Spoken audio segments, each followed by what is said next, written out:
कौन सा नक पहनूं, मैं कौन सा मोती पहनूं, मैं कौन सा पुखराज पहनूं, मैं कौन सा नीलम पहनूं। वो ज्योतिष शास्त्र के अंतर्गत, रत्न शास्त्र के अंतर्गत जितने रत्न हम पहनते हैं ये केवल उस किरण के लिए ही तो पहनते हैं कि जो सूर्य की किरण मिले, उस किरण का प्रभाव हमारे शरीर पर पड़े। तो इन सबसे अच्छा है कि सुबह शंकर भगवान का नाम लो, तांबा का लोटा में जल भरो, 8 इंच ऊपर सिर से हाथ होना चाहिए, और सूर्य नारायण भगवान का दर्शन साधारण नहीं, जो जल तुम चढ़ा रहे हो वो जल की जो धार आ रही है उसमें सूर्य का दर्शन होना चाहिए, तो कैंसर की बीमारी कभी नहीं हो सकती।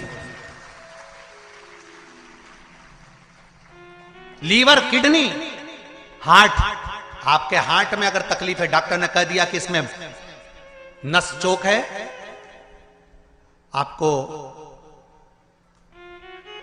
कहीं ना कहीं छल्ला डलेगा, आपको कह दिया इसमें कुछ ना कुछ प्रॉब्लम आ रही है, आप सूर्य को अर्घ देना चालू कर दो, सूर्य को जल चढ़ाना चालू कर दीजिए। आप सूर्य को जल चढ़ाओ, वो जल की जो तरंग आ रही है, वो जल जो निकल कर जा रहा है, उसकी जो किरण आपके हृदय पर, आपकी छाती पर पड़ रही है, नाड़ियों में पड़ रही है, नसों में पड़ रही है, उसका बल देखो तो सही।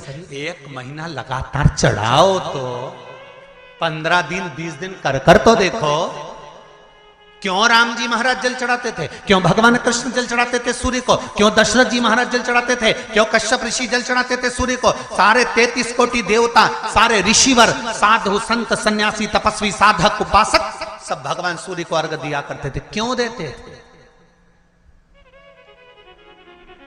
किस लिए?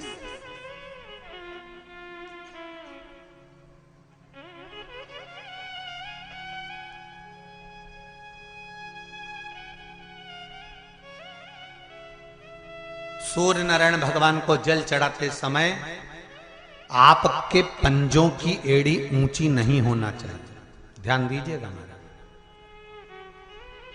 आपका पंजा पांव का पूरा की पूरा जमा होना चाहिए भूमि पर।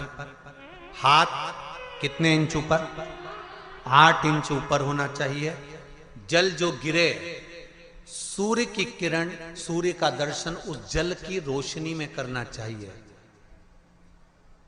क्या होगा उससे? जिस बच्चे को आंख में चश्मा लगा हो, मोटे से मोटा चश्मा लगा हो, छूट नहीं रहा हो, तो थोड़े दिन उसको सूर्य का अर्घ चढ़वाना चालू कर दो और जल में से सूर्य का दर्शन कराना चालू कर दो। सूर्य का दर्शन जल में से 2 महीना 2.5 महीना बहुत है, आंख की रोशनी बढ़ जाएगी, चश्मा हट जाएगा। आप कर देखिए। अब एक प्रश्न और खड़ा होता है,